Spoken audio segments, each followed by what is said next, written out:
Good afternoon, everyone. Please bear with me because I am a little sick right now, but I just wanted to present my final paper for this anthropology class. The title that I gave my paper was The Impact of Western Societal Teaching on Alaskan Native Students in the General Education Classroom and Special Education Interventions. My name is Lucy Edith Penman, and I am a junior at the University of Alaska Fairbanks. I'm also studying elementary education. So I'm just going to first jump into the abstract of the paper. So this abstract explains the importance of this topic to me and why it stood out to me in particular. So this paper examines the relationship between Alaskan Native students and teaching in a Western society. This is a topic that I am passionate about as I am pursuing a degree in education and hope to get certification to teach special education. I know that as an aspiring teacher, I need to understand the culture and native language of my students. So, a little bit of background on me. I'm from Northern Ireland, and I grew up speaking English, but I moved to the Netherlands and Belgium whenever I was 19, and I learned Dutch as a result. So I am bilingual as a person, and I am also an immigrant, so I have a lot of parallels to English language learners in the classroom.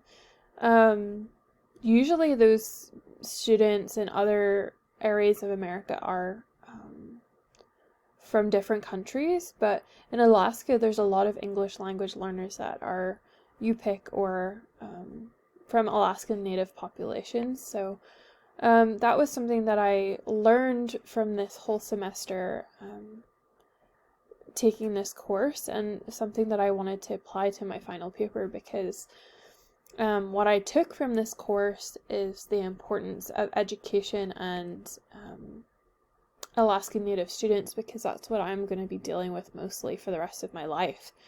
So that was something that was really important to me and something I wanted to expand a little bit on. Something that I learned whenever I was doing this is that a storytelling approach is really important to Alaskan Native communities. And a storytelling approach is also something that we do in our Western culture. It's phased out a little bit, but definitely is present in most schools that I have had to do a practicum for. So that was one way that I wanted to tackle this issue of the impact of Western teaching, because there is a parallel that you can draw between storytelling approaches from Alaskan Native communities and also from Western society. Another one would be a project-based approach, which I also discussed in this abstract. It's really important to acknowledge the importance of a project-based approach and what it can do for your students.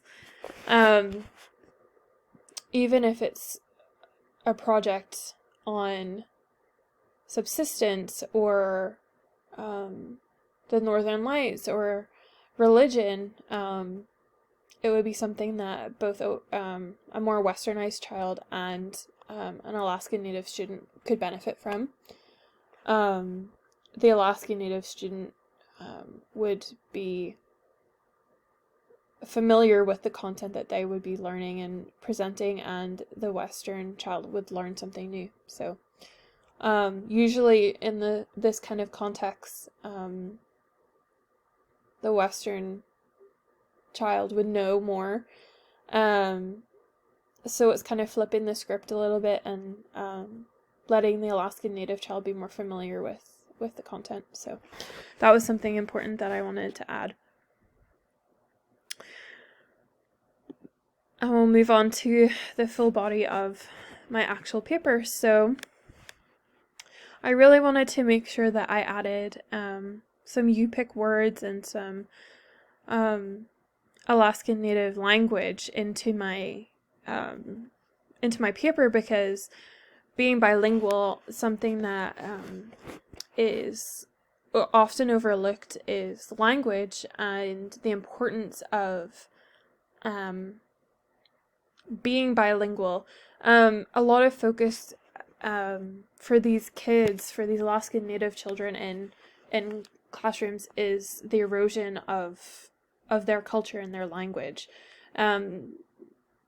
because people have this backwards idea that English language learning is specifically just learning English and forgetting about what other languages you know, which is so twisted of an idea and so dated in its practices. There's been so much research recently of the importance of keeping bilingualism or multilingualism in the classroom, with children coming from different countries, or having their native language spoken in the classroom as well.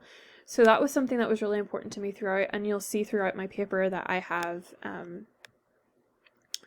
added many words that are from the articles that I researched that are Yupik or Alaskan Native words, because that's extremely important to keep integral to any kind of learning. I mean, as a teacher who is from a Western civilization, I'm from, Ireland.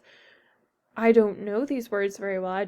I'm not even going to try and pronounce them, because it would just be really rude of me. But it doesn't take that much effort to learn a few words in their language and have them teach it to you. It really doesn't take a lot of effort or time for you to do that. And I think that's something important that you can do, and you can learn more about their culture and understand these students. So in the Fiona Riordan article that I was researching, it describes culturalism as the process of self-conscious, deliberate use of identity, culture, and heritage in the struggle of recognition of a distinctive Yupik way of life. I wanted to add that definition in there right at the start, because something that's often overlooked is culturalism too in the classroom. It's really important that these kids not only feel like they can speak their language to their peers, or even a native teacher or adult that's in the classroom, but they feel like they can also have cultural ties to the classroom and be able to be authentically themselves. That's something that's super important to me as a future teacher, because I want to add elements of my culture, of my Irish culture, into my classroom teaching. The students should be able to also do that as well, in my opinion. They should feel comfortable and familiar in the settings that they're in. Next, I go on to talk about a seasonal camp on the shores of the Toxic Bay, which has its historical significance amongst Alaskan Natives and their teaching practices. At the camp, they discuss the importance of preserving Yupik culture, but one of the most important things that I found from this story was the importance of teaching the young people, and the love that went behind actually teaching them their important life lessons. They even have a phrase, "We talk to you because we love you," and that's just how their way of life has been for years and years and years. So I think that that's really important to understand throughout this whole story. something else that happened throughout this story is some of the elders were referring to each other saying that they didn't have an education. That was so false. And even one of the elders said, "No, this is wrong. We were skilled. We were educated in our ways of working." And I think that's a really important point that I wanted to draw out, because I